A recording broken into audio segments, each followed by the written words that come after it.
go? Where do we go? What do you do when you're let down? Can't take back now, no, can't take back now. No mention of the rivers that run deeper than Mariana's Trench, filled with the blood of Africans and other nations in the race for Britain and Europe to colonise the world. My people, as were those from Southeast Asia, were stolen from Africa and Asia, and eventually dispersed at the whim of the elite, and for the purpose of setting up companies, such as the East India Companies and 4 West India Companies. People are not commodities to be bought, sold, and traded. Britain was the mother country. Who should she turn to when ravaged by war she needed labour to help rebuild? Where else but to stolen citizens of stolen lands? What was the response to the promise of streets paved with gold? In 1948, the Empire Windrush arrived at Tilbury Dock, where some 492 Jamaicans, many ex-servicemen who had served in England during the war, with the sole purpose of helping the mother country. Theirs took form of a 5-year plan. Many came from families who had done their bit for the war from their homelands, and it was viewed natural progression in their continued support of the mother country. The promise was of streets paved with gold. The reality, as we know, was very different. Today, at the time, and in the place, newly elected MP Eleanor Smith, West Midlands' first black female MP, will make a keynote speech disproving the lies, hatred and misinformation that was spread in this room 50 years ago. It is poignant to note that our first black female MP now holds the seat of that former MP. Avtar Singh Joel, activist and organiser of the 25,000 strong Indian Workers Association, worked alongside the black community, which culminated in an invitation and acceptance from civil rights activist Malcolm X. And he'll share experiences of what it was like on the streets at the time of the speech. So, it is in this time and at this place that Stand Up to Racism and Midlands TUC, in a room filled with migrants and refugees, say thank you to your commitment to our NHS and public services, and send solidarity to the Windrush generation, once again faced with the policies of backward-thinking politicians. We condemn the actions of this government and demand that those affected are brought back home and compensated for this unfair treatment. I say to you, and I say to them, rise like lions after slumber, in unvanquishable number, shake your chains to earth like dew, which in sleep have fallen on you. Ye are many, they are few.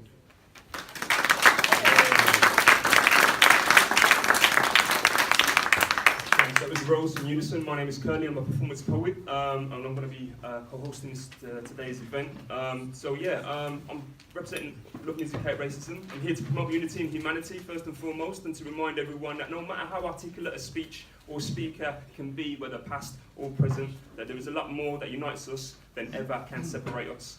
As a kid, I remember late night family debates about race in my auntie's front room with my dad and uncle, who were both black, and my grandfather and my mother's side, who was white. And trust me, it was like Martin Luther King, Bob Marley versus Enoch, Powell at times, being played out before me as a kid. But no matter what, in the end, we'd always come together as a family, because in the end, we all loved each other.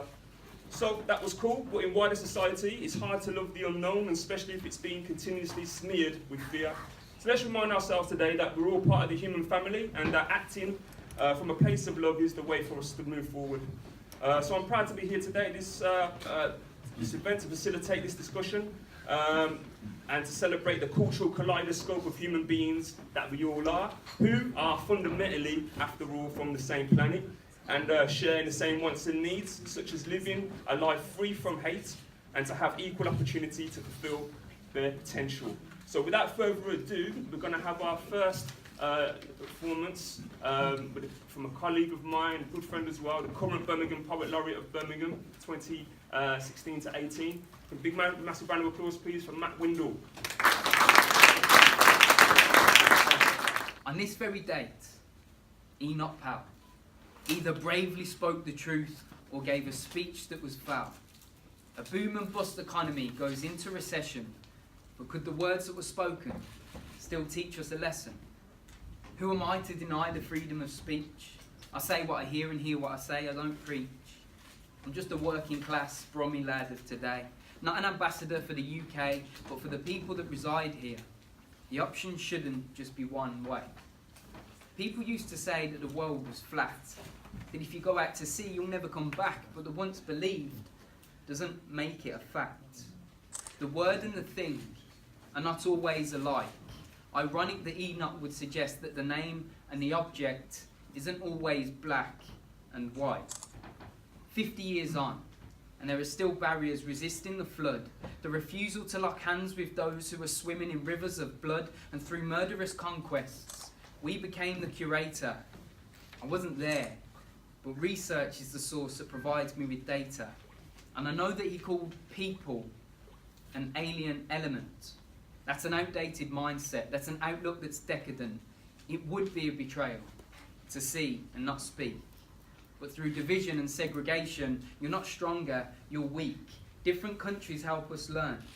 Different cultures help us grow. Immigrants may have stayed where they come from if we didn't destroy their home. But there is strength in togetherness, and hard times do happen. On the set of our motion picture, we have to take action. I omit the shade of hand that holds the whip, as I prefer there'd be no whip to grasp. But why is this our problem? Why should we share our greenest grass? The furthest travelled empire now wishes to restrict movement. But I bet if aliens came to take over the world, we'd all unite because we're all human. Race is a modern invention. We're all part of the same breed. Regardless of your ethnicity, your colour and your creed, the richest at heart requests change for the greater good. And in place of bloody Niles, they'd release rivers of love.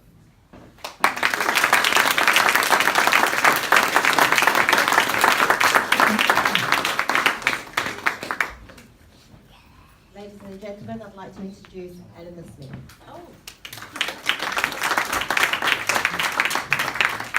Thank you. And once again, can I say thank you for inviting me. I don't have notes to speak for, and I know that people think, oh, I should do. I tend to get myself into trouble, but no, I like to speak from the heart.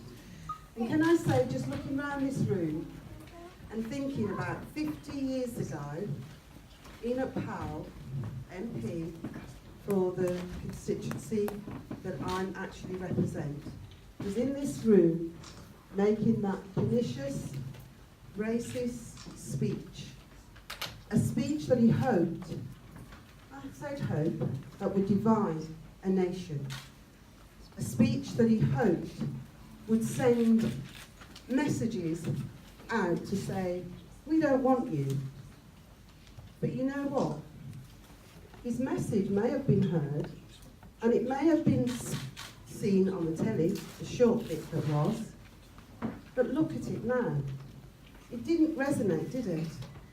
Because now we are here, gathered in the same room that he was, to this day, and I'm speaking on behalf of Wolverhampton constituent, the very one that he was an MP for. That's everything.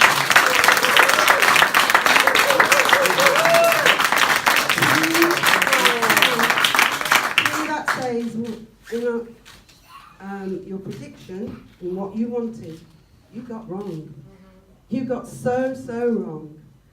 And I thank God that he did. And everybody else as well.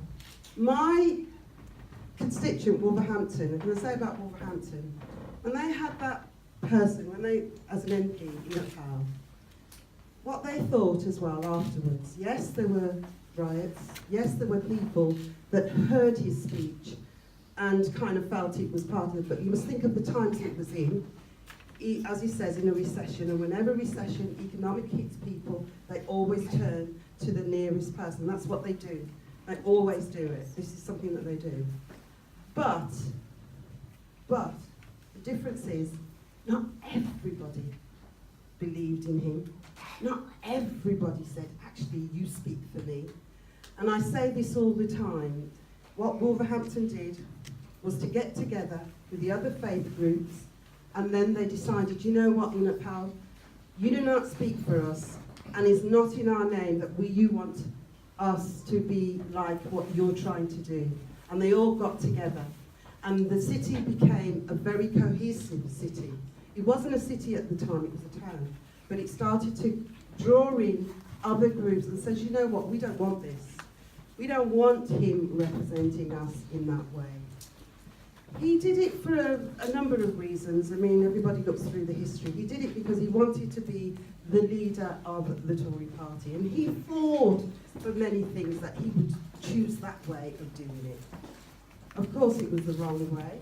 Even the Tory party threw him out. And what I like about Wolverhampton as well, and I say this now, I am not the first, I'm the first black woman in West Midlands and representing Wolverhampton, South West. But we must remember that Paul Uppal, who was a Sikh, who was a Tory, was the first as well. So Wolverhampton was already saying no to his pernicious speech and his pernicious way of thinking. And it's to its credit that I stand here today. And I am very proud of Wolverhampton. I'm proud of what they've achieved. We've got a lot way to go, but we've done a lot more than people thought we could do it with that person at the helm. I'm totally, I'm overwhelmed actually by it all. And I also want to say is that because of people like yourselves standing up against the racism, standing against that person who tried to divide us, standing up and actually, in some cases, I believe, probably got arrested for doing it. But you know what? You were in the right. Right always comes after wrong, no matter what. And it's the likes of the TUC at the moment who are very instrumental. I am one who come from that background. I'm a nurse for 40 years. But in that time as well, I was representative of Unison. And I am proud of Unison, of what they've done for equality. And we have here today a testament in Roger. There he is, yes. Our Assistant General Secretary, the first black Assistant General Secretary in the country. So this is what I'm saying. This is how far we've come.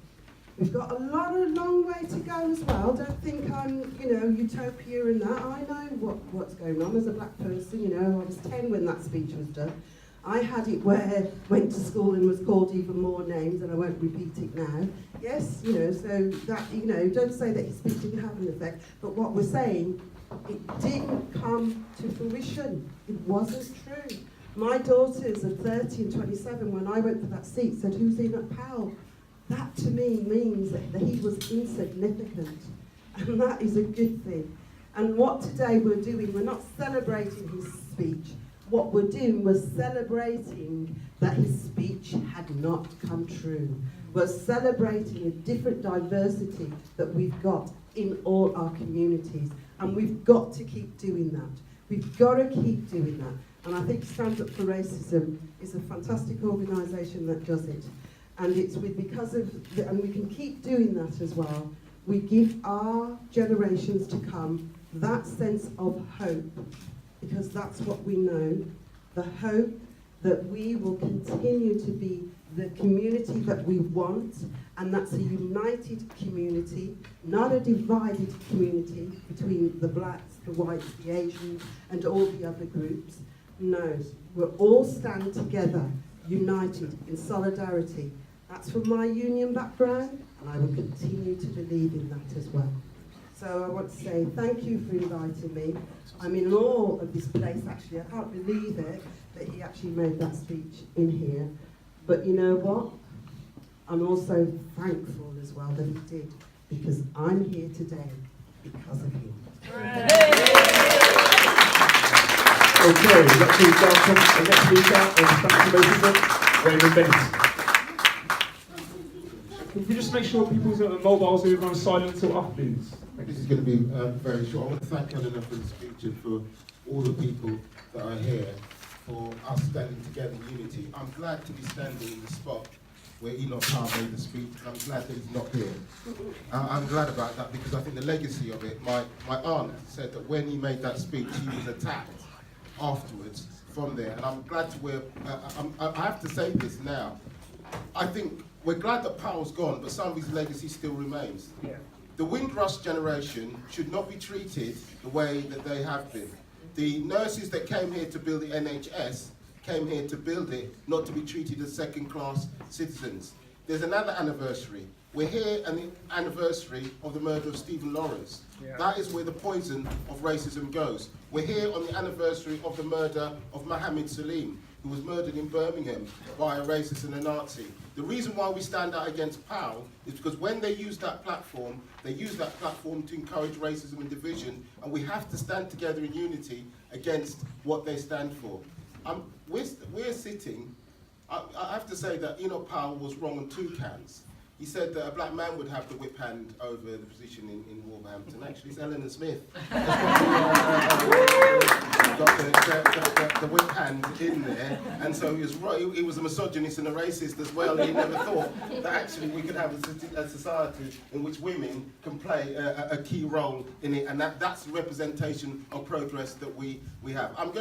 I have to go to a Windrush event and a Stephen Lawrence event, and that's part. I want to come here because I want to make sure that everybody understands this, that what we're doing today is so that other generations can actually have the kind of freedom that a Muslim woman can wear a scarf without having it ripped off her head and actually being treated as a second-class citizen. What we're here for is for the future, and what we want to do is make sure that Powell belongs in the dustbin of history and he doesn't represent us. Thank you very much, Wayman. And our next speaker from Unison, Assistant General Secretary, Roger Mackenzie.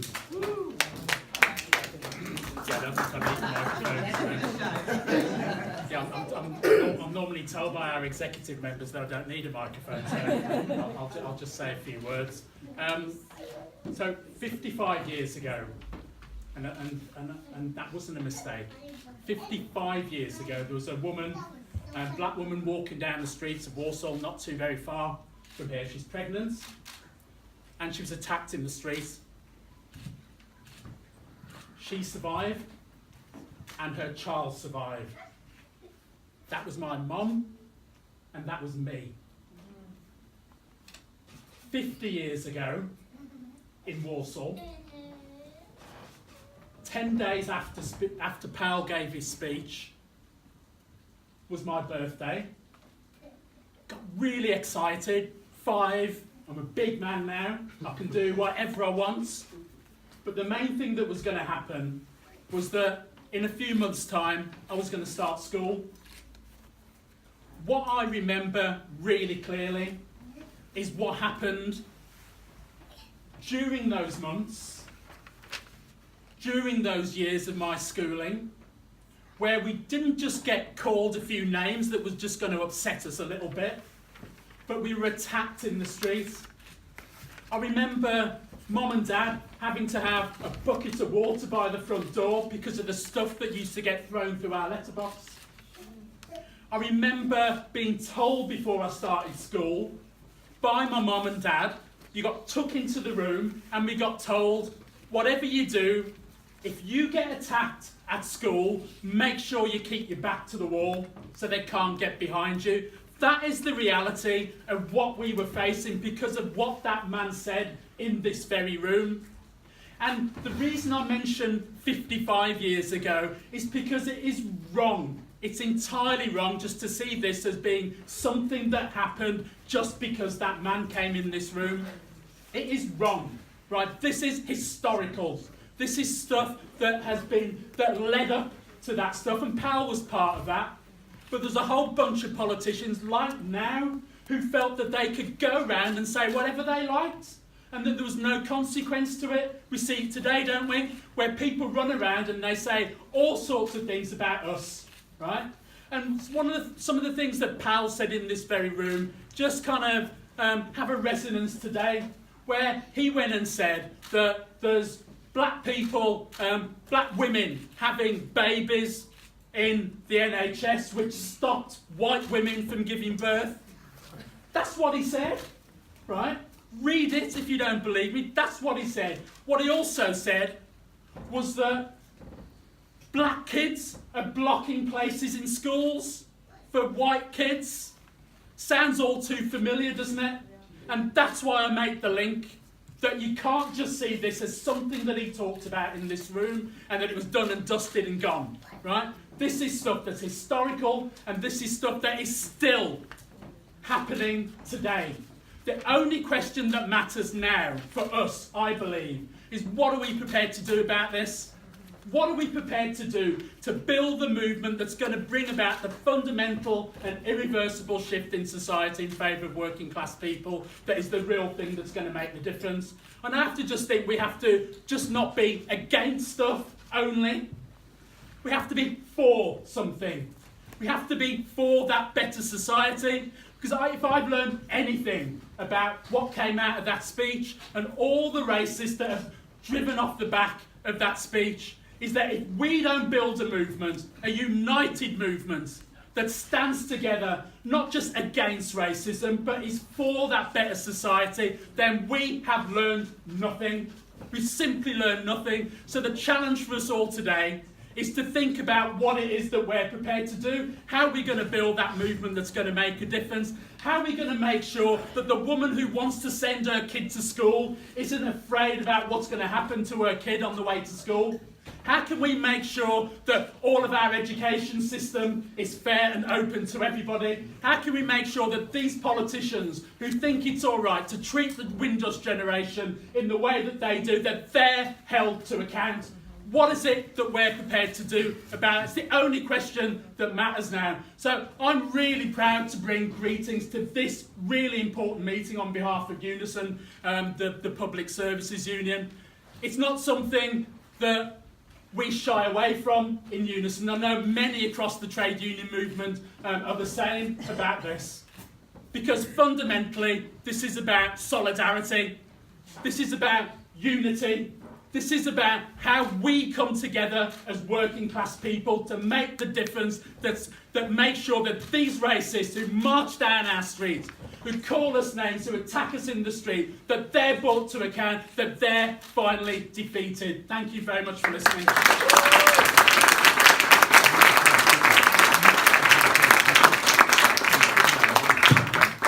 Thank you, Roger. The next speaker we have is Brendan Batson.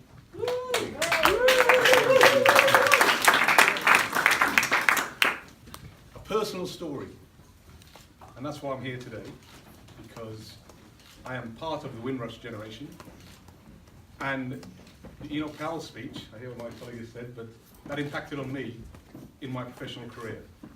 So I came to England in 1962, born in Grenada, the most beautiful island in the Caribbean, by the way. My family are Trinidadians.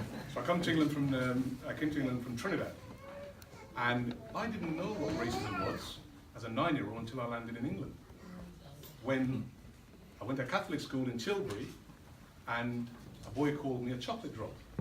I had no idea what that meant. In my naivety, I thought it was a bit of a compliment. But I soon realised what it was. And then, that's when I had to start the fight. Because it was like a lash on my back when anybody called me a name. And I was brought up to defend myself and to stand up for my family.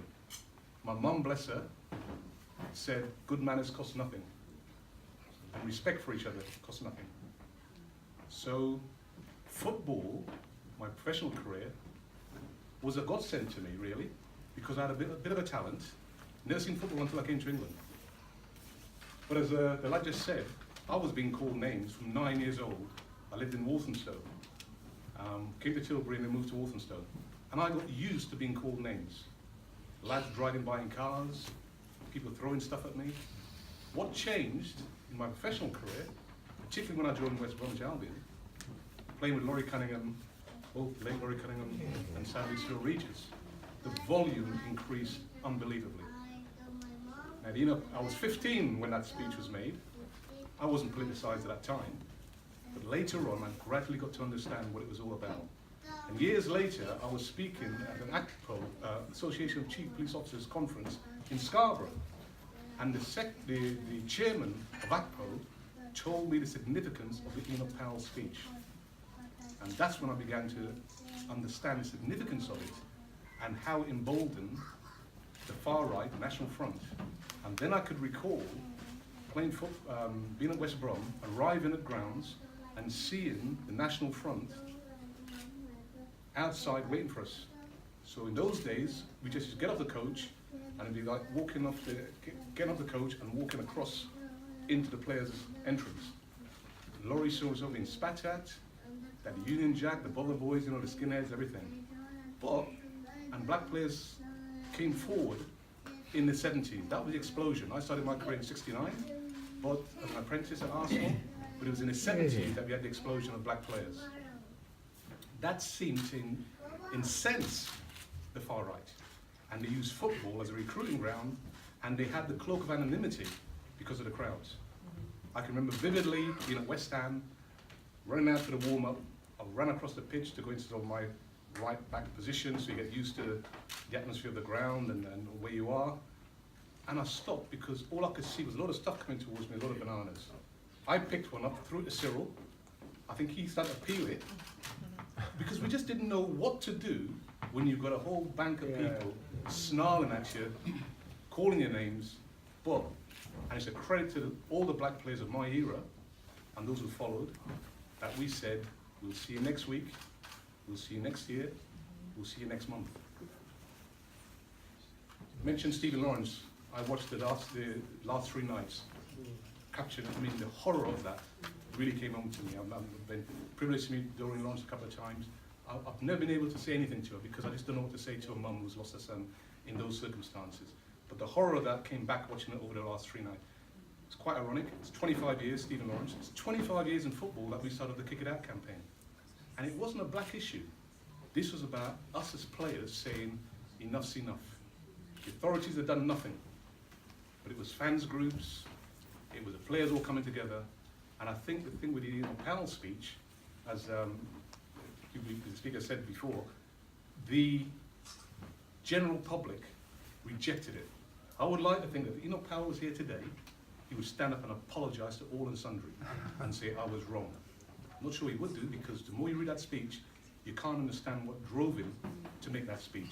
Living in that area, to make so, he must have known the impact it was going to have, how divisive it was, how he made those people from people of colour were almost terrorised by his words, afraid to go out in the street. I read about the bus, about wearing the turbans. I mean, it's quite good to see the solidarity from that group, that Sikh group, to say, no, we ain't going to stand for this.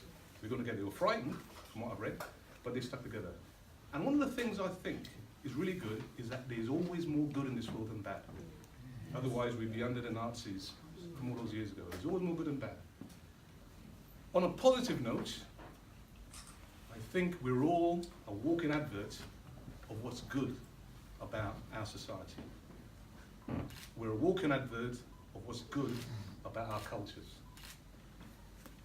My kids, I've got 2 children, I've got 5 grandchildren. My eldest is 16, he's bloody taller than me, I can't tell him off anymore.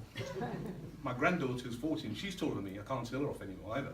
So, my house is in Spain. My son lives in Slovenia, and he's got twin girls. We're all a walking advert of what's good about us. And I think it's incumbent on us to go out there and show that we're dignified, we've come a long way, we've had our struggles, but we're here to tell our own individual stories. And we have to give positive imagery and positive messages to our kids and our grandkids. I'm having to tell my grandkids, and they find it very hard to believe what I went through, what my brother went through, what my sister went through, what my mum had to go through when she first came to England. But within that narrative, we talk about how we've progressed, how we've achieved, in whatever way, in our own individual way. So we have to give some positive messages as well as saying, be careful, because I think we're at a slight tipping point now with what's happened with the Windrush debacle, Brexit, I remember where I was going to Barcelona. That morning of the outcome of the vote, I'd voted here before I left to go down to London, to go down to Gatwick to get my flight. My alarm went off at 4 o'clock. 10 past 4, I put on the television and I saw Leave was leaving. And one of the things that really saddened me was to see that Birmingham voted to leave. I could not believe it. Biggest local authority. And yet, I go to Turtle Bay, it's packed out every night. When I go to Turtle Bay, there's all types in there. If you want to see multiculturalism at its best, go to Turtle Bay on any night. Because everybody likes the atmosphere there. Because, not just about the food, it's about the people who are there as well. So that's my personal story. I'll have nothing bad to say about England or the UK because we've come through a lot of struggles. The Stephen Lawrence thing, tragic as it was a turning point. But what a price they have to pay for us to say, look, let's look at our authorities and let's see how we're being treated. Personal tragedy for that family, but I've always found it difficult to say some good has come out of it. But in a way, some good did come out of it. You had to pay a huge price, the ultimate price. But I think seeing this gathering here today, it shows that people, and we represent all that is good in this country. And we represent the majority of people out there who say we are not going to stand for racism. We're going to stand up against it, fight against it, and we're going to meet it head on wherever it raises its head. And we have to continue doing that. So thank you for your attendance. It's been a pleasure being here.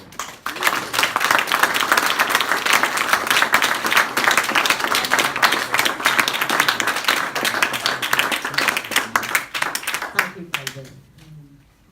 Our next speaker is Big Gill. Thank you so much for inviting me here today, and thank you to Bridget for organising today's event. And we've heard some great speeches from, wonderful to hear Brendan's story as well, his personal story. Powell's words came right from the very basement of what we are capable of in political life. They grew from the presence of a spectre that continues to haunt our politics in 2018. The rush to point a finger rather than offer a hand, and looking for the easy way out of identifying a scapegoat rather than the hard work of honest reflection and commitment to the truth. Elements of the debate around the EU referendum and the 2016 US presidential election show that disproving these tendencies is not the same as stamping them out. Their roots are embedded in the ground and will be there for some time to come. We all have a responsibility to speak out whenever and wherever they break the surface to stop them from spreading. One of the best ways in which we can do this is by following the lead of the Commonwealth Games ceremony and celebrating our diversity in full and plain sight. Being unafraid to show our true strength and reminding everyone how that makes us special. And I want to spend some time doing that today.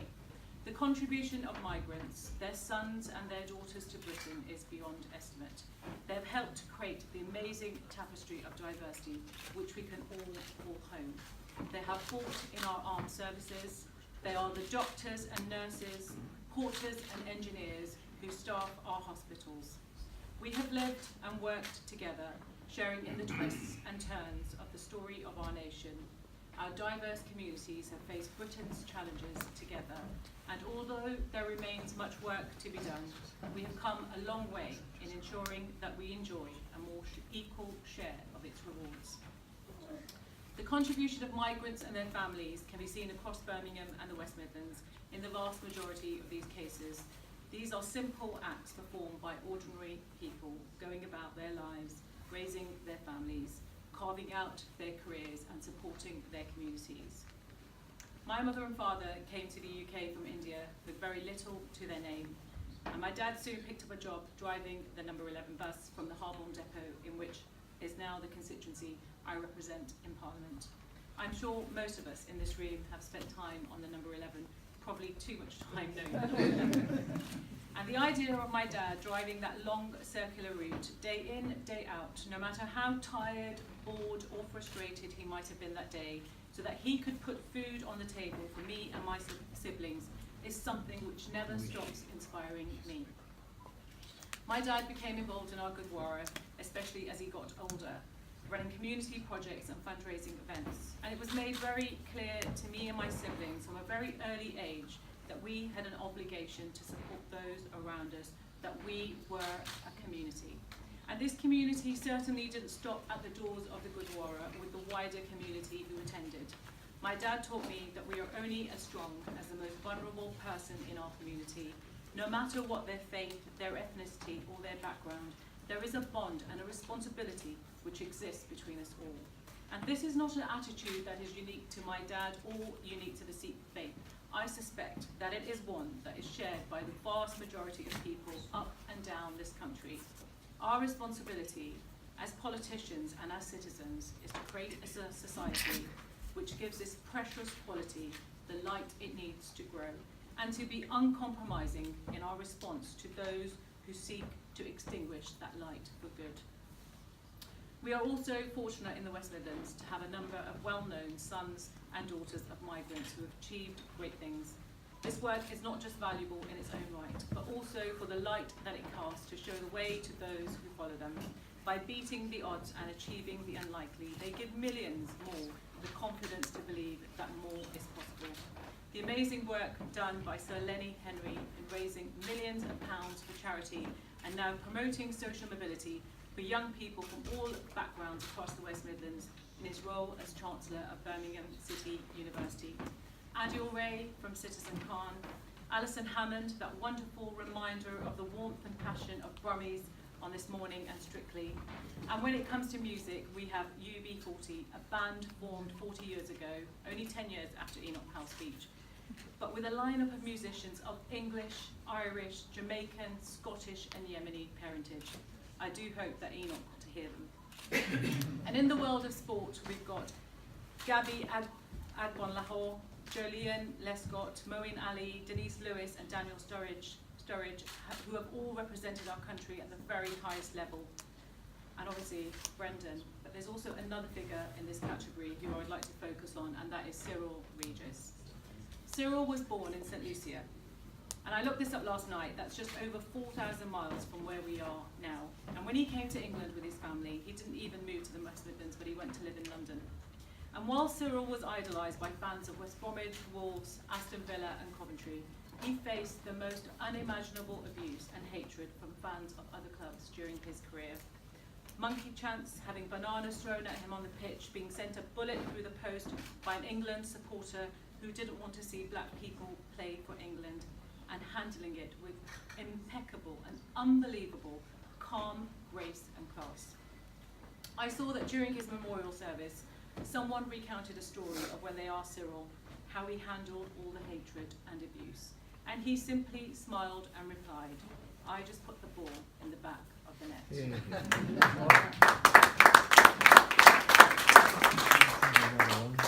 And the fact that thousands of football fans of all ages, backgrounds and footballing dispositions lined up shoulder to shoulder on the streets of Wolverhampton, West Bromwich and Birmingham to pay their respects to him when he passed away earlier this year is the most perfect response to those who would seek to impose false divisions upon us.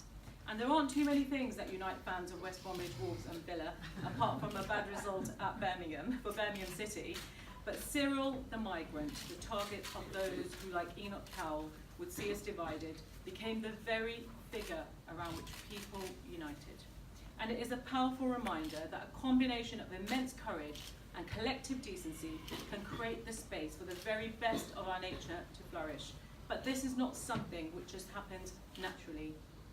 We all have a duty to help others to be strong and to root out intolerance wherever and whenever we see it emerge. Enoch Powell was wrong because he chose to view humanity at its worst. He believed that we would sink to the darkest depths of our nature rather than flourish to the full extent of our potential for kindness and compassion. And nothing is perfect. We will never be able to sit back and say that this fight is won. But I look around Birmingham and I look around our country and I see a wonderful, fascinating, diverse collection of people who every day live and work, laugh and cry, shoulder to shoulder, and to make a speech made in this building 50 years ago a more distant memory with every passing day. Thank you.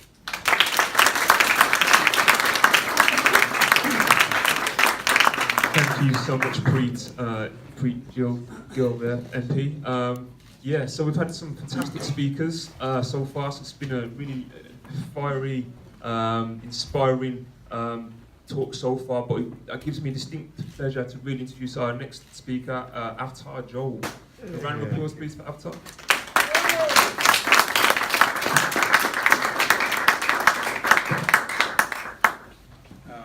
6 years before Enoch's speech in Smathwick, these were the slogans painted on the street of Smathwick: a get out nigger.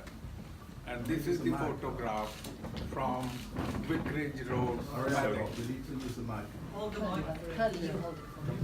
This is the photograph from Vicarage Road, Smathwick. And same years, Tories won the control of Smathwick Council. And the first thing they did to bring in the policy whereby if someone haven't lived in the borough for 10 years, they can't go on the housing register. This policy was formulated just for knowing that almost all black and Asian people in the borough were living for less than 10 years. Indian Workers Association, along with Afro-Caribbean organizations, organized a delegation to the mayor of Smathwick. And this is the meeting held on Devonshire Road with the mayor and protesting against that policy. Black people and Asian people didn't stop at that. Unfortunately, Gordon Hochbacher didn't campaign against Peter Griff's racist policies. Indian Workers Association urged him to fight back, and he was saying, leave it alone, sweep it under the carpet. Result, Gordon Walker lost the seat, Labour Party won the government in '64.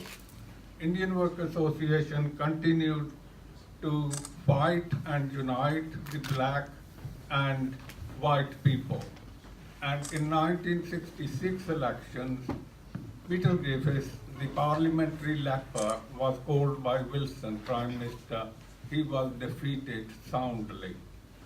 In 1968, so this is the background of Smathwick and other part of the country.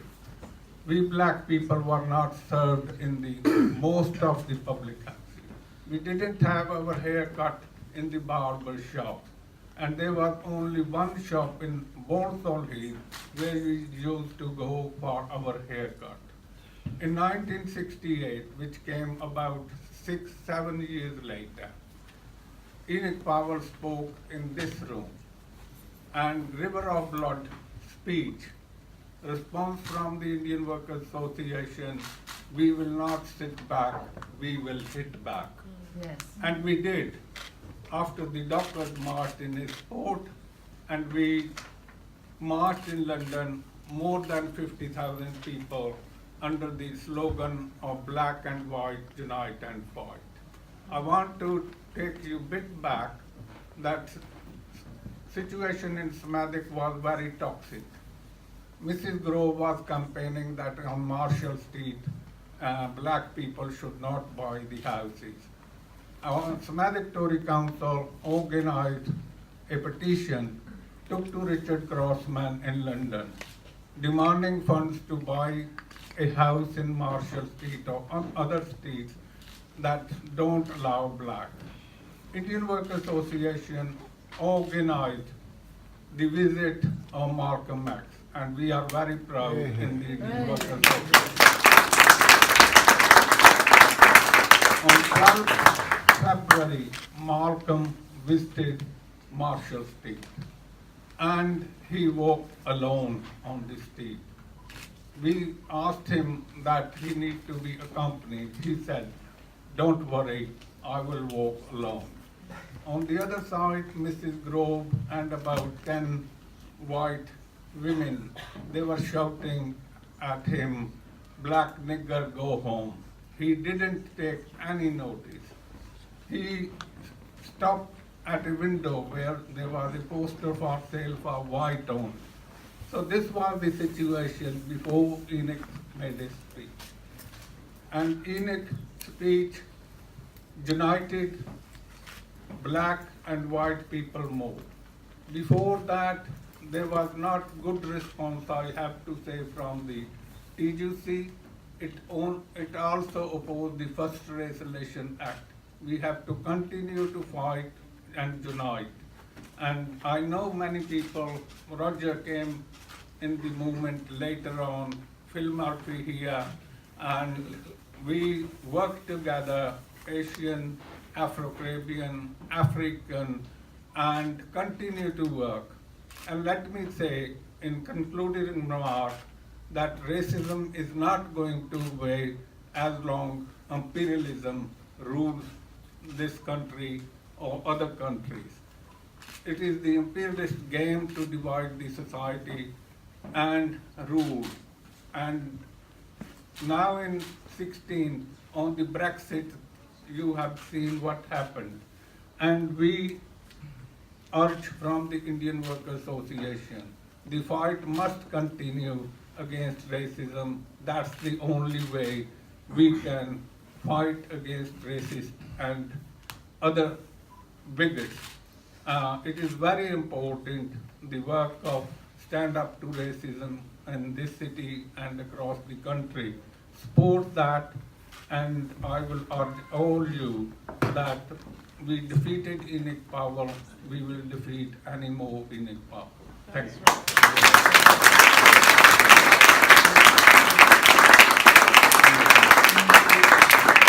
Thank you so much, Aftar.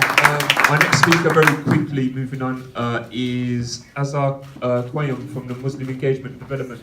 While he makes his way down, I just want to make people aware that there's a book at the back which you can sign from the Trade Union Congress and the Stand Up to Racism. So please take a moment, leave a message of solidarity before you leave, be part of history. Probably shout. Nice. Thank you, everyone. Thank you, especially the TUC Stand Up to Racism, for organising this amazing event, and especially Bridget for being the visionary behind it all. Thank you. 50 years on, and this room, the people we've had today, Preet Gill, Eleanor Smith MP, Salma Yaqub here, Rose Brand, all of the amazing people that have been speaking here today, and all of you who sat in front of me, it's proof of one thing: Enoch Powell lost. What he said hasn't come to pass. You know, he was expecting 10 years, 15 years, 5 years, but no, 50 years later, we're still here. Despite what David Cameron said in Munich, multiculturalism is not dead. Multiculturalism is alive and kicking and here to stay. And this is the message that I take from this room. This is the message that I take from a city like Birmingham, from a city like Wolverhampton, where, I was last month to see Eleanor Smith speaking in Enoch Powell's old constituency office. These are amazing, iconic moments for us all to savor. But multiculturalism is still here today because of hard work. These things don't come by accident. It's the hard work of a generation of people, of anti-racists who fought that and who made sure that multiculturalism is still here. Otherwise, the Powells of this world would have won. That hard work is still needed, because though we don't have the sort of things that are being talked of by Avtar, where you have signs saying houses for white people only, where people are on the verge of getting their wish of saying that certain houses are for white people only, there are still forms of racism about in this society that still need to be ironed out. The example of the Windrush generation and what's happening to them today in this country, spearheaded by our government, and the Islamophobia that's rife across our press and media and in so many institutions, and other forms of racism show us that there's more work to be done. But I'm heartened by this room, and I'm heartened and feel that we will win those fights as well. Thank you, everyone. Thank you very much, Azar. And quick round of applause, please, for our next speaker, Salma Yaqub. Thank you. Thank you. I'm really honoured to be here today, and we are marking several significant moments in our British history today. I'm going to have a little caveat. I work for NHS. This is my lunch break, so I'm going to have to rush after this. But I have been so inspired listening to the speakers so far and by the presence of each and every one of you who've taken your time to be here today.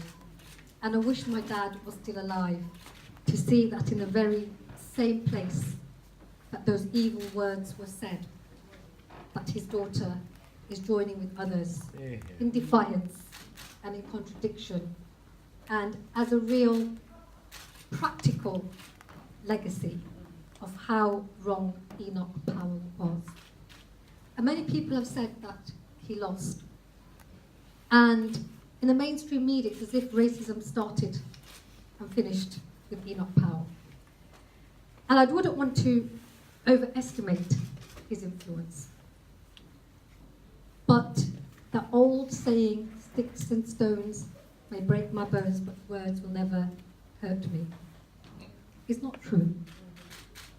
Words do hurt in themselves, in terms of what they convey, but also in what they inspire and motivate. And I can tell you, growing up, and I'm the generation which was the main beneficiary of the struggles of the heroes that we have today, of the older generation, who were literally on the front line. So I benefited from growing up in a multicultural city. I was born in this country. I was asked to come here, and I didn't come here on my own. I was born here. This is my city. And my children are born here. But racism, of course, is not dead. And Enoch Powell, for me, encapsulates the danger of being complacent.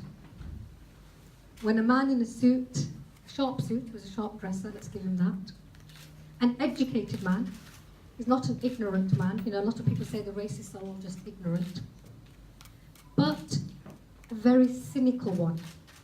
I don't know how many of you here know that he was one of the politicians who just a few years before that speech was going around telling people in the Commonwealth to come to this country because of the shortages of labour, when this country needed to be rebuilt after the Second World War. And leaders at that time were going around, whether it's to the Caribbean or to India, Pakistan, saying come, because the 3 Ds need to be done, the dull, dirty and dangerous jobs. And so it's not that he didn't know the benefits of migration. It's not that he needed to be educated. It's that he cynically appealed to the lowest of human nature. And we all have it. I'm not going to stand here and say these attributes belong to only certain individuals, certain communities, certain races. Let's be honest, we all have within us the capacity to be the lowest of human beings, as well as the capacity to be the highest. And that's why words matter. When our politicians deliberately, on purpose, appeal to the basis of instincts in order to turn people against one another through that cynical ambition, and it was his Tory party leadership bit. And he's not the first or the last to do that. And I grew up in a generation which benefited, but at the same time we always had a suitcase packed. My parents always had that feeling that we could be kicked out at any time. And to grow up knowing that, fearing that, and having the young lads in the community constantly being told, don't fight back. The assumption is you're going to get attacked, by the way. The assumption isn't that you're not going to be attacked. And all the onus always being on, you've got to be the one to be dignified. We want to be that. But it's always the onus is on the one. We've got to prove that we're not dangerous or a menace or aggressive or angry even. when we're the ones bearing the wounds and the hurts. Because we don't want people to get frightened of us. Because that's the mainstream narrative, and that did not start with Enoch Powell. He used the word whip hand. That's not insignificant. Because it was literally the whip hand. It's not a metaphorical use of words. It was literally the whip hand, which meant millions of black people around the world had been subjugated for hundreds of years. When people from here went over there and used rape and violence and whips and murder and intimidation to force generations upon generations to work thousands of miles away from their lands that they were born, so that countries like ours could become enriched. That's not so far away. It's within 2 generations that slavery ended. But the racism which justified that, which allowed human beings to do that to other human beings, rested on the notion that some people are superior and other people are inferior. And whether that mentality has been totally erased with the legislation, I'm not so sure. It's not accidental that to this day in our wonderful NHS, African Caribbean young men are more likely to be incarcerated, as well as in our prisons. And we're seeing now the rise of Pakistani Muslims, males, in that category. Racism, whether it's institutional, ignorant, cultural, is still there. And the fact we're here today, but you know, I think God has a sense of humour. That's why we have Eleanor Smith being the MP in the very constituency where Enoch Powell tried to rouse those hatreds. And also, the irony is in this same week, we've had Commonwealth heads of government being invited by this government because they want to have the trade deals with those countries. Just as they called the sons and daughters of the Commonwealth to come and rebuild Britain in its manufacturing industries, in its business, in its trade, in its economy, in its own infrastructure here, they're calling once again upon the Commonwealth to help Britain become stronger economically. And yet, we had not just whistle politics, because Brexit and the things that were done around it, and we're not talking about just the so-called extremists. When Nigel Farage stood in front of that poster with that massive breaking point and that scary imagery of people about to overwhelm, that was just another version of the rivers of blood speech. So let's not pretend that Enoch Powell was some embodiment of evil, and because he was rejected by the Tory party, that all of that happened. No. And today we're seeing the evil of anti-Semitism rising across Europe, across the world. I can say as a Muslim, anti-Muslim prejudice is something you take for granted nowadays. I'm surprised when it's not there. So the struggles to be united, to not be divided. And this city we've seen forms, whether it was against the Irish population in the 70s and the African Caribbean community more directly in the 80s and 90s, and maybe less so in their face, apart from what you're seeing with the Windrush issue. It highlights again what goes on, the more subtle forms. And I think they're more dangerous. They're more dangerous when it's hidden behind smart suits and articulate words. It's easy when you see it on the streets with so-called thuggish lads. But they're just the end point. So my message to you today is, we don't give up hope, but we don't be complacent. The fight is on, and no, it's never going to be over. But just as people like Enoch Powell appeal to the basest of our human instincts, we here do stand up for the best of human instincts. And even stepping outside of this hotel today, you will see a young, vibrant Birmingham. You will see people getting on, shopping, meeting people, family, friends, colleagues for lunch. This is the reality. Politicians who want to divert from their own agendas or for their own personal ambitions, they're the ones we have to challenge. And we will do that only if we stand united. Black, white, Asian, people of faith, no faith.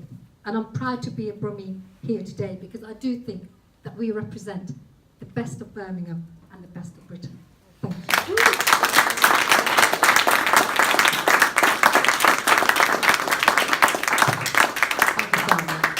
like to introduce Rabbi Dr. Margaret Jacobi. Thank you.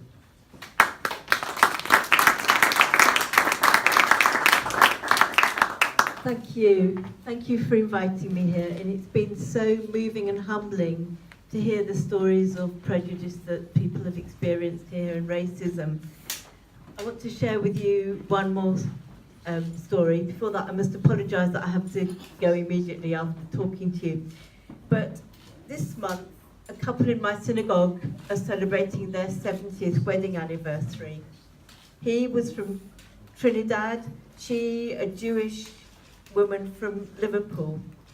After they were married, they couldn't find anywhere to live because no one would take in a mixed-race couple. It's a reminder that things have improved, and we've had other reminders too. None of Powell's dire predictions came to pass, and we have, as we've heard, a rich and diverse and a vibrant and a multicultural society. But as recent events have shown, we can't be complacent. The terrible racism shown to the Windrush generation, the rise of xenophobic attacks against anyone who seemed different after the Brexit vote, rising anti-Semitism on the right and left, widespread Islamophobia. I'm the child of a refugee and an immigrant, and it saddens me deeply that we still see refugees and immigrants as a threat and not as human beings who can bring benefit to our country.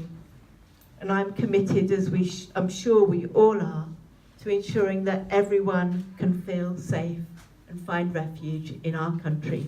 Thank you.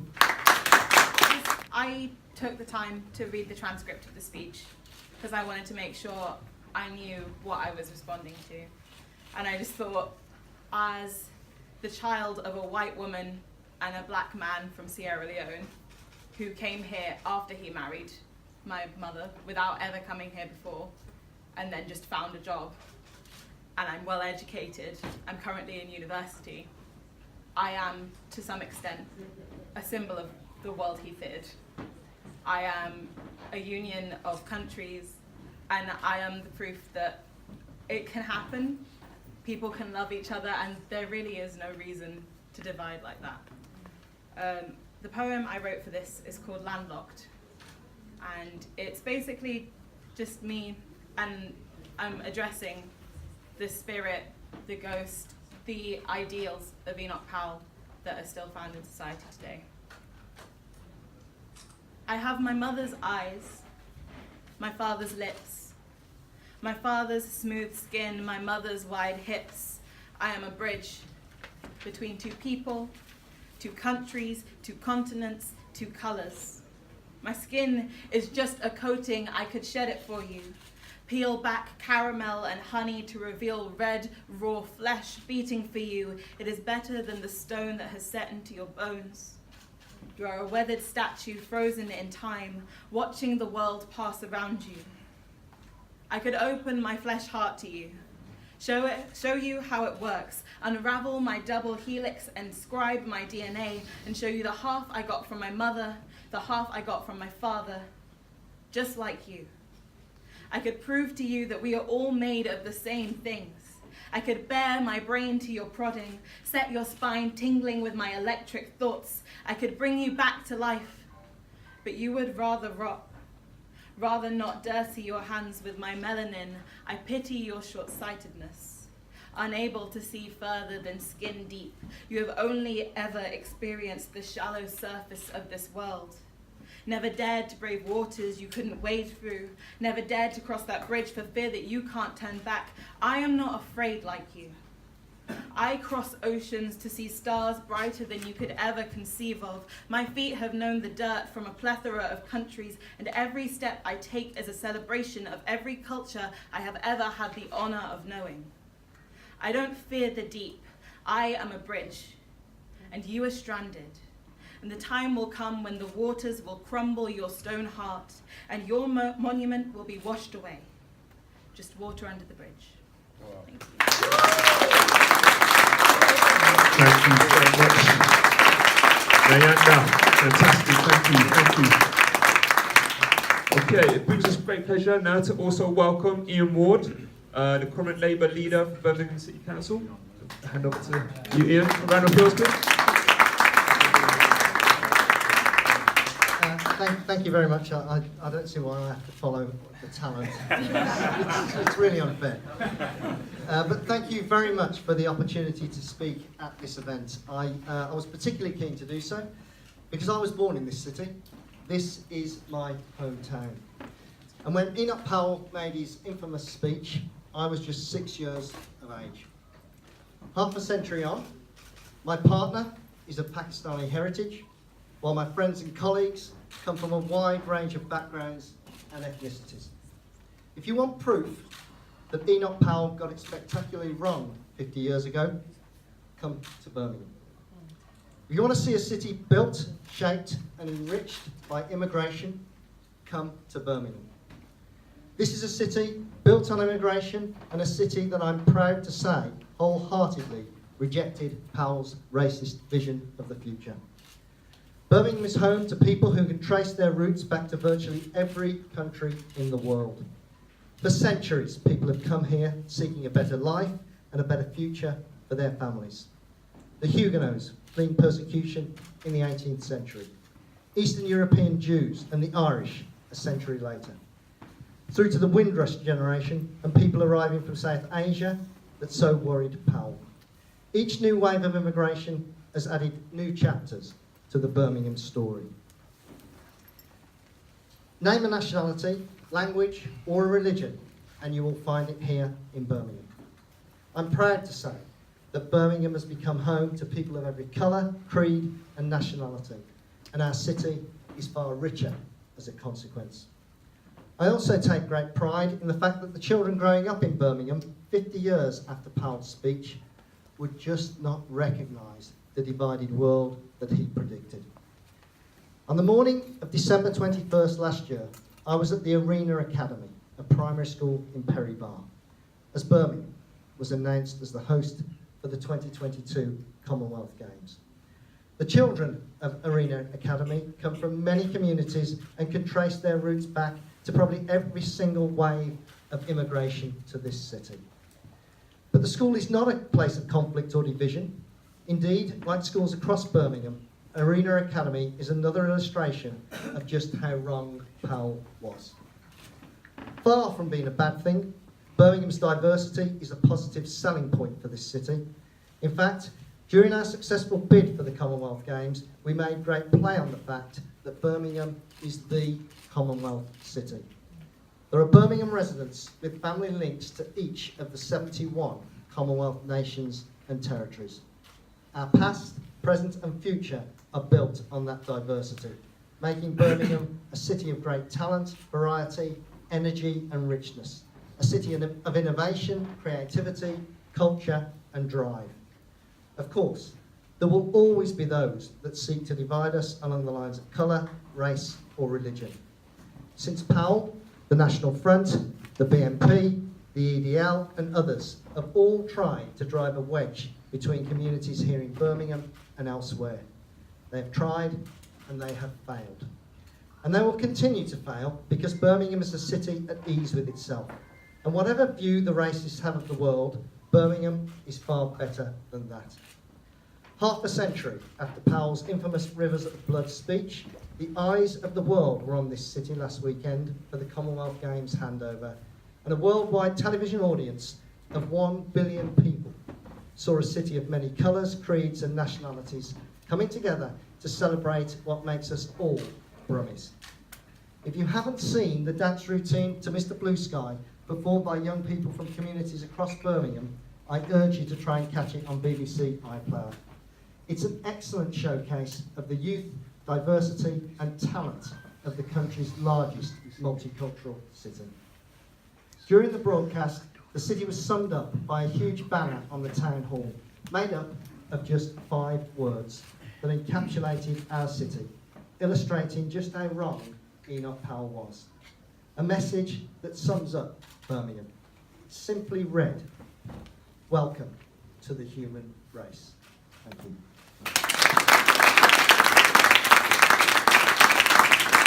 And Thank you so much for that message there, Ian, and spreading that message of across the human race in a digital format. I should have said this at the start. If you can, any photos or posts you want to make, can you please tag hashtag SUTR for Stand Up to Racism or hashtag Rivers of Love. Moving on now to the next part of the event. This is where we're going to have like 1 minute speeches, 1 minute for people to talk.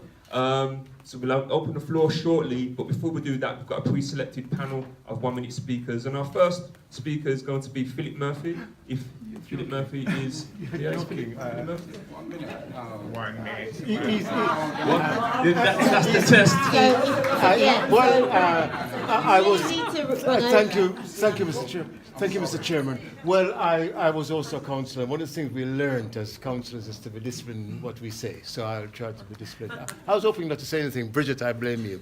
Now, what I think is interesting about all of this, after my great comrade, thanks very much for mentioning me. And whenever I think about you, I think about Comrade Raghib Hassan, because we've fought so much together. But I just came from doing a radio program at New Style. I just came from doing a radio program at New Style Radio, one of the achievements incidents of Birmingham City Council, and it was very good. We were having to be battling the whole river of, not the river of blood speech, but the whole business of the Windrush generation, which is disgraceful, and we're making it very, very clear. So when After and others say, and particularly comrade, that racism is still alive and well, we see it, and one of the points I try to make is that it's not just an individual problem, it's a structural problems connected with Brexit, connected to the agenda which the governments have been set, and incidentally the Labour government also. My final point I want to make is this, that a number of our struggles very hard in the 80s and 90s to make sure that structurally in terms of local government, this is a non-racist city, a city which supports equality of opportunity. But the thing about equality and racism, it's constant vigilance. I'm glad to hear that Ian Ward is here and says that he's keeping that struggle going. I hope that is the case, but I would want to remind comrades here that some of the achievements we made in the 80s and 90s, we're losing them. And one particular example which incensed me greatly is probably the leading black, if the minority, if you like, cultural centre in Europe. We have lost the drum. Many people here would know the drum and have been there. And it's quite disgraceful and it's outrageous. And in our days in the 80s and 90s, we would not have allowed it to happen. And I think there's a lot of people who should be accountable for that. Africa Minimum Centre, we're struggling to keep it going, but it's still there. Indian Workers Association and many others. So yes, it's correct that I think Birmingham was improved, but we should be very, very vigilant. Racism is a cancer which has a way of showing itself in different ways and at different times. Thank you very much. Thank you for observing the time restriction as well. We can come back to people afterwards if everyone, if everyone's okay. Afterwards, after everyone's had a chance to speak, then come back to people afterwards. That's not a problem. Okay, our next speaker would be Audrey Hales, if Audrey is here. Is it Audrey? Okay, Audrey. Hey, hello. Next up, so the microphone is heading your way. Hi, I've got the pen. Can you hear me? Yes. I didn't realise I was speaking, but I'll keep this very, very brief. I'll keep this very, very brief. I've worked as parts for the last 8 years, we have funded Dr. Martin Luther King. And as those of you may be aware, 50 years on, we celebrated or acknowledged, commemorated Dr. Martin Luther King's assassination on the 4th of April. We had a play called Dr. King the Aftermath. Sorry, I'm really nervous here. I'm going to try to keep this literally to 1 minute. I think the message that I have to say is that 50 years on, Dr. Martin Luther King's legacy lives on. However, 50 years on, Enoch Powell's legacy does not. All lives matter, that's why Black Lives Matter, and that's all I have to say. Respect to everybody. Thank you. Thank you very much, Audrey. Thank you very much. If she's here, representing the Gypsy Roma travelling community, Abilene McShane. Abilene's not here, no problem. Moving on then to Reverend Dr. Desmond Janu. Thank you, sir. Good afternoon, everybody. I've sat here and I've listened, but listen to what I've got to say very carefully. We talk about the Windrush generation. The Windrush generation weren't migrants, they're not immigrants. They were British subjects. The Commonwealth did not exist until 1949. And that's what we must remember. We have a right to be in this country. But sometimes people don't want us to be here, or they seek to oppress us because of the colour of our skin. We've got to wake up to that reality, that racism is still alive today. Our black youths are losing their lives. That's the reality. My history of this hotel is the privilege to have had Marcus Garvey's son, Dr. Julius Garvey, to stay in this hotel. That's what we call modern history. Enshrining ourselves with the bigots like Enoch Powell gets us nowhere. And you know why? It doesn't, because we've not learnt from it. We're still calling our people immigrants. My mum's not an immigrant. She came with a British passport. So why are we calling her an immigrant? Why are we doing that? It's time to wake up to the harsh realities of life. Stop labeling everybody. We are all God's children. In Genesis chapter 1:27, it says, God created man in his image, both men and women. That means that we are all equal in the sight of God. And it is only man that wants to divide us because of the colour of our skin. And let's stop celebrating diversity. Let us embrace it. There is a major difference. Embracing diversity means that we are all brothers and sisters and we are all one. Celebrating diversity is still a divisory tactic. And I'm going to leave you with this thought. And it resonates. Martin Luther King said, judge me by the content of my character and not the colour of my skin. Stop using labels on us. And just because Desmond Jadu is here today in his collar, and because Desmond Jadu is here today speaking quite loud, and I'm black, that doesn't make me aggressive. That just makes me a human being. Angry. No, not angry. Come on, Philip, behave yourself. No, I was going to say something else there. But let us be real today. Let us be real. This struggle continues. I am supporting families who have lost loved ones because they have been labelled aggressive. Because the police have decided, instead of going to nick them and put handcuffs on them and buy them McDonald's on the way to the cells, instead of doing that, they go in 5s and 6s and get out the CS spray, they get out their batons, they get out their tasers, and they beat them to death. And for me, I've covered the whole spectrum. Supporting a family, dealing with the police, and then having to conduct funeral services for people who have died in custody. And do you know something, how heartrending and trenching that is? When I look at the family and I see the only reason that person is not here is because of the colour of their skin. Because every single black person who has died following police contact has been subjected to excessive use of force, excessive use of restraint. And why is it? Well, I'll tell you what, that takes you a long way if you really want to experience oppressive violence because of the colour of your skin. It's time to wake up. It's time to wake up to the harsh realities of life. And it's time to stand up and be counted, say enough is enough, and if you don't accept me for who I am, then you know what?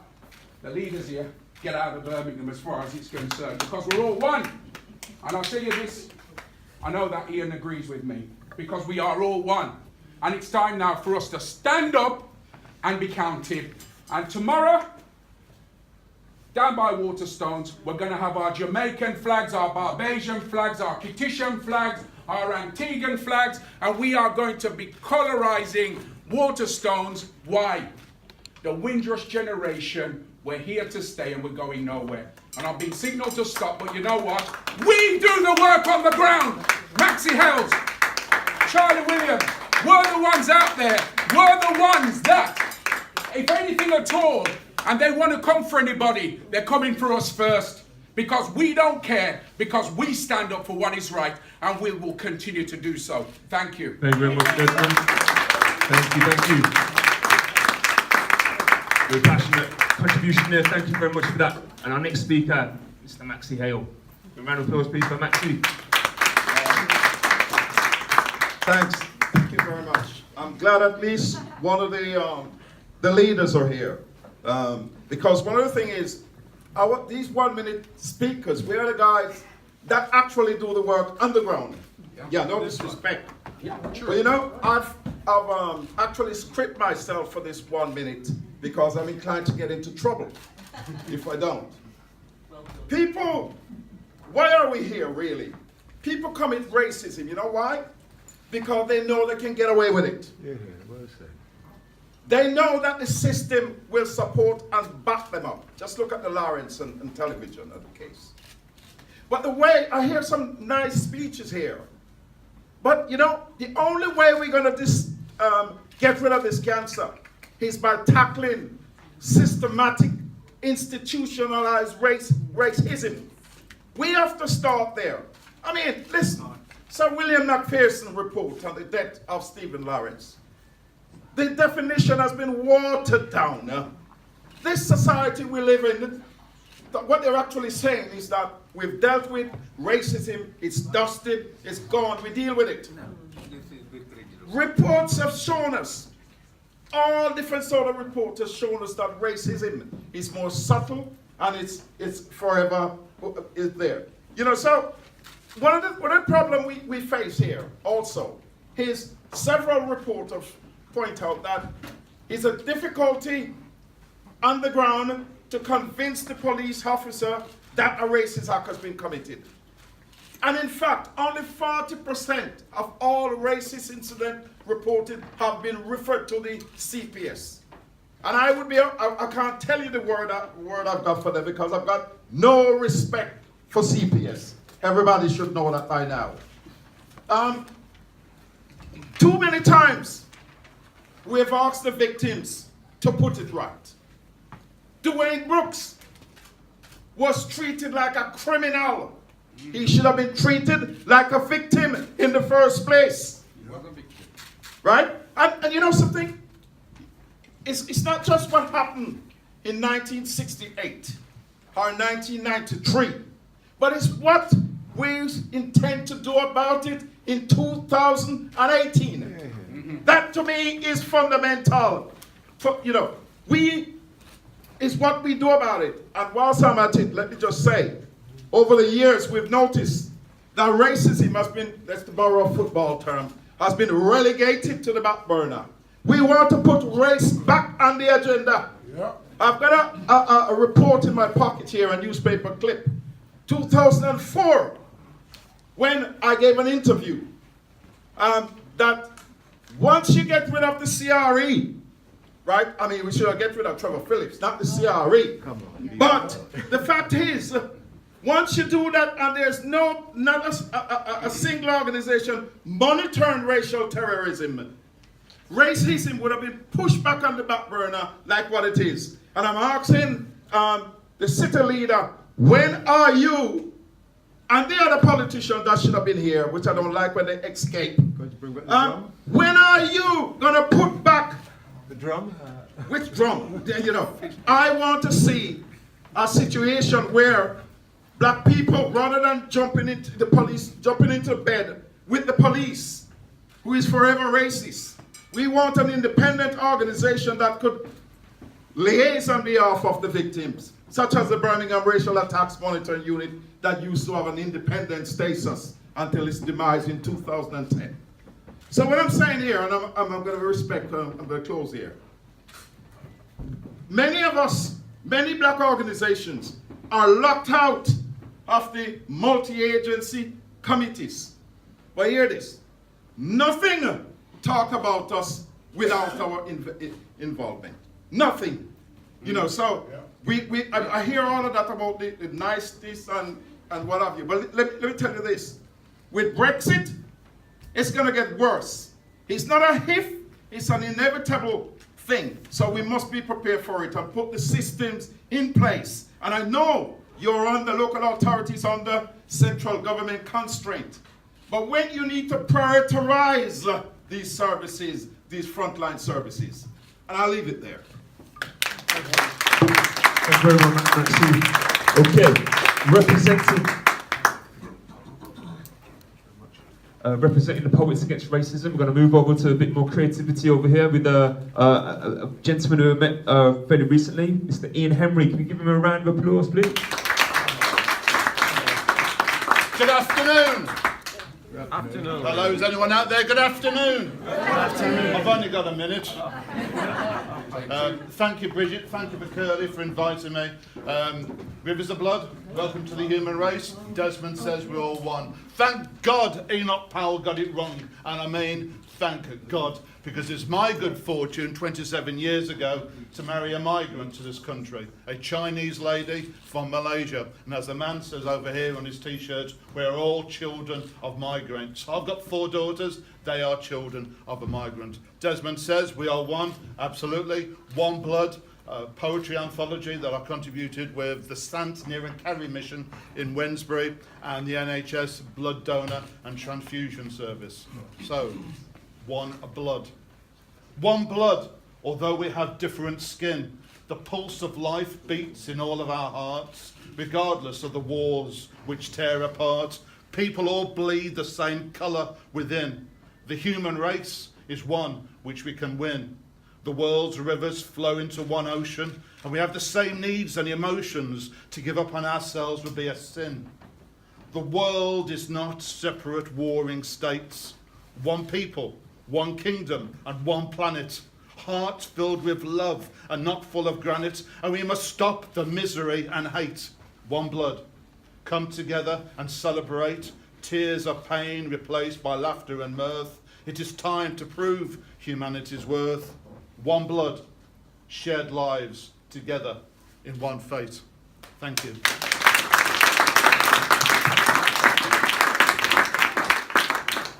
Okay, at this point, we'd like to quickly just open the floor, maybe take a couple of contributions, 1-minute contributions, when anyone wants to speak. Get up, and then you got.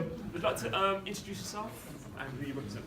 Hi, I'm Rahima Ahmed, and I actually am Bangladeshi origin. My parents come from Bangladesh. I was born in Dolly Road Hospital, educated in Cambridge, in the Surrey, unfortunately. My ex-husband now actually insisted he only allowed me to study if I work in the Surrey. So 6 years of Surrey and all those tests, thank God I'm still at 48, still fit, I think. Now, yesterday I've been campaigning for Labour Party and I've been campaigning in Garrett's Green. Now, what happened in Garrett's Green? Somebody opened the door in a very hostile house area. It's a very, very hostile area. And somebody said to me, I am fed up with you. And I said, which one is that? Politicians or Asians? And he goes, both. And I said, well, what do we do now? And he goes, the mosques are everywhere, the carry houses are everywhere, and you guys are everywhere. What do we do? I said, that is a really interesting one. What do we do with all those Asian and all the mosques? Isn't that? I said, isn't that really horrible that they're damn good curries? You know, isn't that so delicious? I wish I can get away from it. Because here, I know. So I started having a conversation with him. So I said to him, your flowers in the garden looks really nice on a sunny day. Do you do the gardening, sir? Yes, I do. So your shirt looks really lovely. He said, your shirt, who bought it for you? My wife. So I said, your colours, you're white and I'm Asian, okay? And I don't know why. I suppose it's because I'm coming here today, racism and all this diversity is kicking in. So I asked him, what was your holiday? He goes to Spain. He loves curry. I said, really? And you hate others, and you hate race, and you hate Asians. Unfortunate, isn't it? If Asians and Africans didn't come in the Second World War to fight, do you think we will exist? Do you think England would stand? He says, no. I said, well, there's the question, you know who to vote, don't you? Labour Party, and he just laughed. So we shook hands. He gave me a hug. I don't usually take hugs, I don't shake hands. But I gave him a hug, because I got a vote. Thank you very much for listening to me. Thank you very much. Squeeze in one more speaker very quickly before we move to a bit more. So Akhtar, a student of 1968. Would you mind to share just a minute or so some of your story? A round of applause, please, for Akhtar. Hi everyone. I was in school in 1968 That's what I did as a child. Enoch Powell made his speech, Rivers of Blood. And it just sent shivers right across the Asian and Afro-Caribbean communities. Of course, as a child, I did not understand what was going on, what he meant with Rivers of Blood. But it took a while before it dawned on us that it was something to be feared. And the fear really ran right through the families, everywhere. I'm a Burmese. I grew up here. And everyone I met after a month or two of his speech were talking about it. He was the talk of the town at the time. Everybody throughout the nation, they were talking about his speech. BBC, politicians, Asian community leaders, elders. And I must emphasize, at the time, in school, we were being taught history. Second World War, Jews, concentration camps, gas chambers. Now, it had not been long that we had learned something about Hitler. And of course, combine that with Rivers of Blood, and the fear really ran through the children, us. It took us a while to understand, as I said. I cannot emphasize how bad the fear was throughout the communities. Some people understood it well, some didn't. Some ignored it. And of course, we do have a habit of ignoring things like this, shutting things out. Now, throughout my life, I grew up with that fear. That fear is still there. And that is because something happened. After his speech, Rivers of Blood, I was beaten up by skinheads, a gang of skinheads. I lost my memory. I still don't remember what happened that day. Other people filled me in with some details. I want to make this short. That fear of being beaten up somehow subconsciously is still there. It's with me. I mean, I walk out on my own. I go everywhere, wherever I can. I try to be, try to put a brave front. But the fear comes back. And with all the other things, Stephen Lawrence, Doreen, and Neville, used to come into my place of work in London, Islington. They used to be on their way to some meeting or interviews. I could see what they were going through. I couldn't tell them what happened in the past with me, but I could understand what they were going through. So I'm going to leave it here and ask everyone to make sure, do whatever you can to unite. Let's unite and fight the racism. Thank you. Thank you so much, Aksar. Please, if you can't share your message on the floor with us today, make sure you leave your message in the book at the back there. Make sure you sign, leave a message of solidarity. Thank you very much. I'm going to hand over now to our quick little performance from Maurice Malcolm from Poets Against Racism. Over to you, Maurice. Thank you.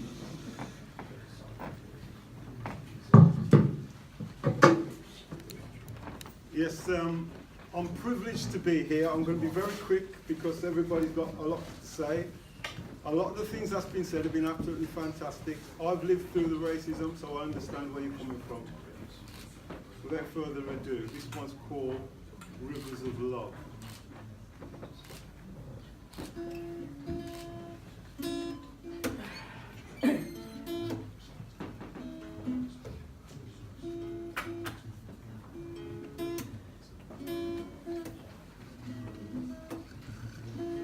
Who can separate us?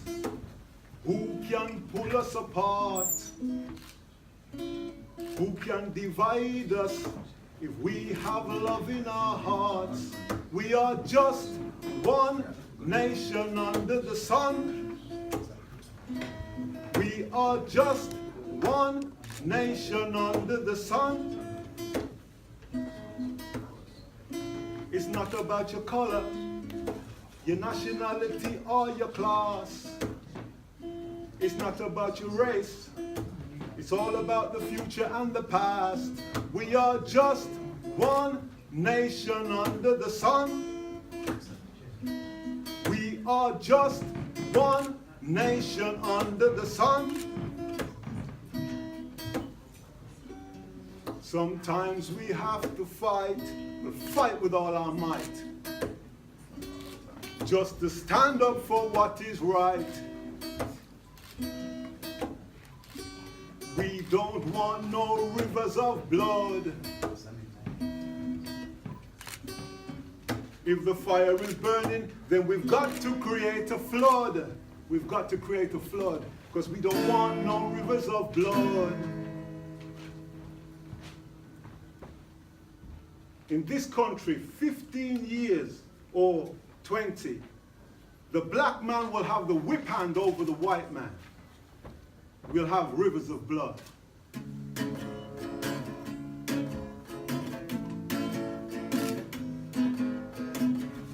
Who can separate us? Who can tear us apart? Who can divide us if we have love in our hearts? We are just one nation under the sun. We are just one nation under the sun. We are different cultures, religions, traditions, customs, faith, nationalities, tribes. We are different colors of the rainbow. We are from many continents, yet we are one people, one race, the human race. We are one blood, one nation under the sun. Thank you so much, Maurice. Thank you so much.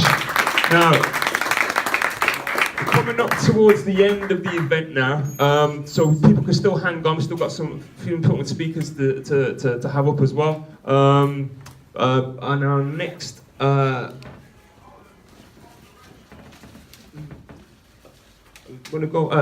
next performer is Rob Punton from Stand Up to Racism. So Rob, have you got no...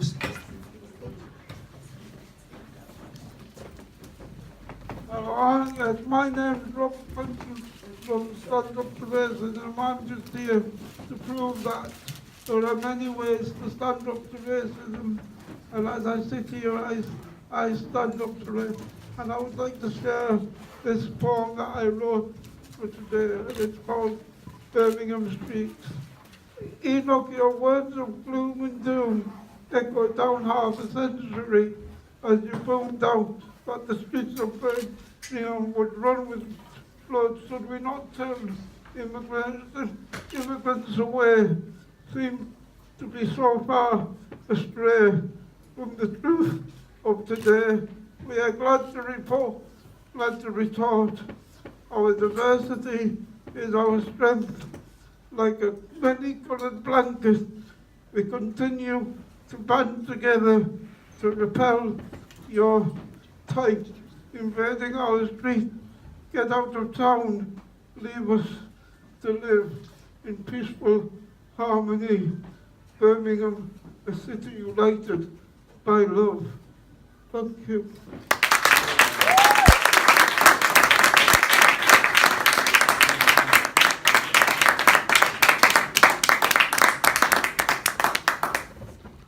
Again, thank you folks for staying on such an important and iconic day. We have Lee Barron and Sabi Dahu from, Lee is from the TUC and Sabi is from Stand Up to Racism. Yeah, thanks. I mean, this really is, I don't think there are too many words that can really be said now. I think it's been said. I'm proud of the fact that the TUC has co-hosted this event today, genuinely. And I think there's a time, and this is the sort of thoughts I had to myself, that even when you're hosting something, sometimes it ain't about you.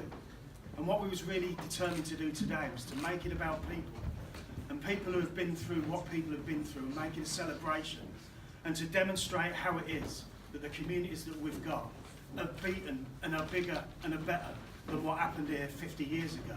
And one of the things that I love isn't just the fact that Eleanor Smith is a black lady MP now representing that seat, but the constituency office that Powell once had is now a Rastafarian club. I mean, it just don't get any better for people to be able to turn around and say that. That's what's happening. And I honestly think it's an absolute celebration for yourselves. So thanks everybody for being here today. I hope you take something away with you. One thing that we've got is a visitor's book. And I know people might think it's a bit of a pain in the backside, but we do want you to sign it because we do want to keep it. There ain't nobody else meeting in this room today that are going to do what we're doing.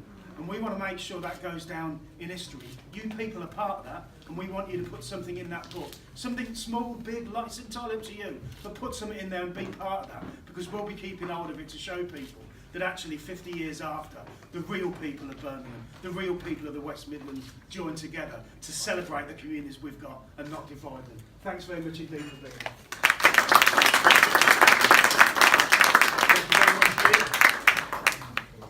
Thank you. I'm Sabi Dalu, co-convener of Stand Up to Racism, and I also want to begin by thanking everybody in the room and everybody who's contributed to making this event such a tremendous success. I don't want to repeat things that have been said. I just want to say two important things, I think. Firstly, that it's quite obvious that Enoch Powell was wrong, because socially we are a more progressive society. Everything that we enjoy about life, so sport, music, the food we eat, everything about those things are underpinned by diversity, and they are, successful, music and the sport that we enjoy, they wouldn't exist if it wasn't for diversity and multiculturalism. And so I think actually multiculturalism is something that is inevitable, and I think the choice is whether you embrace that or whether you fight against it, because it is quite simply a reality. And we are a more progressive society socially.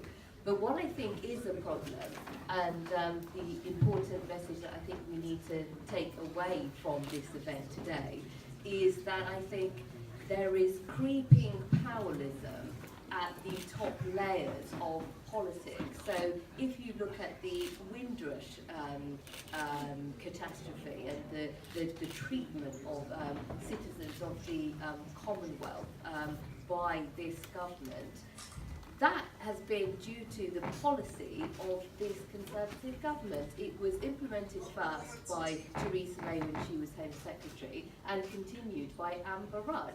And Amber Rudd is also a politician who is still Home Secretary, and she made a speech at the Conservative Party conference that was in 2016 that was compared to sections of Mein Kampf, and was actually recorded as a hate incident by the police. And I say this because I think we can't say that enough, because I can see from the reaction of the people, that's really, wow, did that happen? Yes, that is true. And this woman is Home Secretary, and she's still Home Secretary. And I think actually she should be considering her position after the treatment of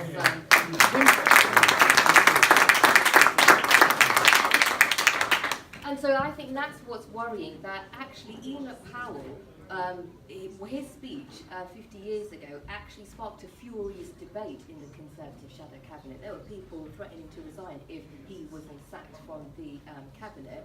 But today, his politics actually lives on in the politics of the Prime Minister and the Home Secretary. And I say this not to actually wind things up and stir things up, but that is quite simply a reality of politics today, that actually Powellism has to some extent been embraced by sections of the political establishment. What I think is also good is that anti-racists are actually fighting back. And on the other side of the political spectrum, we have principled anti-racists leading the Labour Party in the form of people like Jeremy Corbyn and Diane Abbott, and you have people like Eleanor Smith MP, Preet Forgill, who was here today, who are representing us, and I think that is something positive that we should take away from today. But my final message is that at a time when, as people in the audience have quite rightly said, that African Caribbean men are still being killed at the hands of police in police custody, and still no one has been brought to justice for these horrific deaths, and that Asian men are also increasingly being subjected to this treatment at the hands of the police. We have Muslim women wearing hijab that are disproportionately targeted in racist and Islamophobic violent attacks on the streets, and attacks on racist attacks on all communities are increasing. That is a reality of what we're experiencing today, and that we have to fight for our rights. You know, I think that what we haven't seen from the government, we've seen apologies, but what we haven't seen is a commitment that every person wrongfully deported to the Caribbean should be allowed to come back, and that all rights of citizens of the Commonwealth must be guaranteed by this government. We haven't seen that commitment from the government, and that's what we need to see. Apologies, aren't enough. We need to see those rights enshrined and guaranteed by all people of the Commonwealth, and no more deportations. And I think we must campaign against all forms of racism. That includes Islamophobia and anti-Semitism, and we must build this movement. So I urge you all to continue the campaign against racism, in your workplaces and in your education institutions and your communities, because I think that I agree with Roger Mackenzie. We actually have to fight for what we're in favour of, and that is a society where everybody is free and equal, and we all enjoy the same human rights. Thank you very much. Thank you so much, Samuel. Finally, Roger Thank you. Glassan will speak. He Can will I say speak. one thing only? I've been trying Break to the actually silence. resist myself from speaking today. My sister has, in fact, brought the 2014 Immigration Act. The evil of that act has been brought out now. Under the Windrush, I will use how the people are treated. What I like to say, that very few Labour MPs voted against the 2014 Immigration Act, which is now showing what is happening.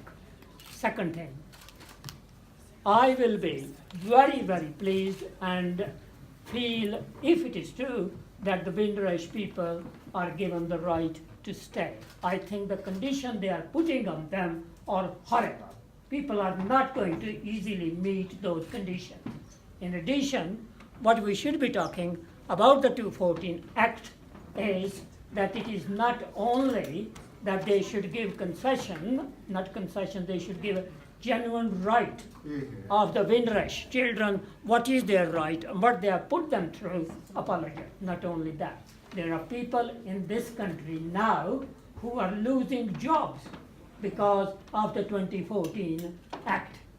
And I give a straight explanation, I'm sorry, it should be very brief, that when people apply for further leave to remain, and when that leave runs out, people lose their jobs because the Home Office does not decide on their application. That is the impact of the 2014 Act. So my line will be that the 2014 Act should go, and that must go. I've taken the line always that the immigration acts are all racist. Yes. And this is the act which has brought home more than anything. Bravo, more. Thank you. Thank you for that contribution. Thank you very much. Yes, okay, so very quickly, we've got a couple of announcements to make. But make sure, please, whilst we're sorting out the microphone, make sure it's signing the book at the back, any hashtagging for today's event, Stand Up to Racism, or hashtag Rivers of Love. Our next quick speaker, very quickly, there's an event. Quickly announced. So everyone is invited to Wolverhampton to Powell's old constituency tomorrow in Wolverhampton South West. We're organising to continue this discussion. So West Park Primary School, which was brought into the debate 50 years ago, is organising a brilliant play about racism and resistance 50 years ago up till today. And then we're going to be in Enoch Powell's old constituency headquarters, the Heritage Centre at 5:30. So everyone's invited to Wolverhampton tomorrow. There's going to be a meeting to continue this debate and then a party afterwards to celebrate that Powell hasn't won. So everyone's invited 5:30 tomorrow at the Heritage Centre in Wolverhampton. Thank you very much, Shireen. Just a quick thought while this meeting happening. Yeah, I was thinking if we say, if you think you are a migrant, call a strike. What if all migrants say, I'm striking, I'm not going to work? Imagine the city of Birmingham with no transport, no counsellors, no doctors, no nurse. Basically, the whole society will freeze. I'm thinking, you know, probably that's one way we need to think about. If they're going to continue to push racism, we're going to have to draw our labour and freeze this country. Imagine, nothing will move. No airplane, no doctors, no health, no teachers. Everything will stop. So if you think you're Irish migrant, you strike. If you think you're Asian, you're African, you're Caribbean, nothing will happen in Britain. Everything will freeze. So I think, you know, probably we need to think about that, or at least to frighten them down. I just want to say a very, very big thank you to Bridget, really. She, a few months back, she was saying to me, I gotta book this hotel and this and that. I never know this man's name. I had to Google it and hear this bit of the speech. So really, thank you for Bridget. Thank you for a lot of comrade and Stand Up to Racism, the day in, day out and about and everywhere, you know, working there and that. So thank you very much for everybody who worked for this evening, for this event, and for all other events that we stand up united and work against racism, work for better society for our generation, next generation, and probably, you know, 50 and 100 years from now on. Thank you. Yeah. Thank you very much, Murphy. Thank you very much. And that kind of brings us to a close now, really. Now, I think it's only fitting that we celebrate our cultural diversity by having a little bit of a sing-song. Now, we all admire peace and harmony, but it's time to inspire some sparks, to ignite the truth that laments deep in all of our hearts, to get on our Karl and Eleanor Marx and go. Learn about the past to make future change so we don't get worse, and understand that we must all come together as a fractured class is most definitely a poor person's curse. So, never conform if they lie to us all and manage the masses by trying to make us all small. Truth only has use when it's questioned, so examine the norm. Change your thoughts to change the courts. Democracy means that we can literally change the law so they're the same for rich and poor. On a mission with optimism. It's the fuel for the vision. To learn much quicker as a beginner, to be a winner, you need to listen. Learn from loss, be a boss. Time is ticking, count the cost. Blockchain the whole game with empathy at the top. To hide the tax to buy futuristic mansions while we pay to live in some past tense. Because they try and divide us and conquer us. So what are we going to do before our time's spent? Well, I'll tell you what we're going to do, people. We're going to get up, stand up. Stand up for your rights. Get up, stand up. Stand up for your rights. We're gonna get up, stand up. Stand up for our rights. Get up, stand up. Don't give up the fight.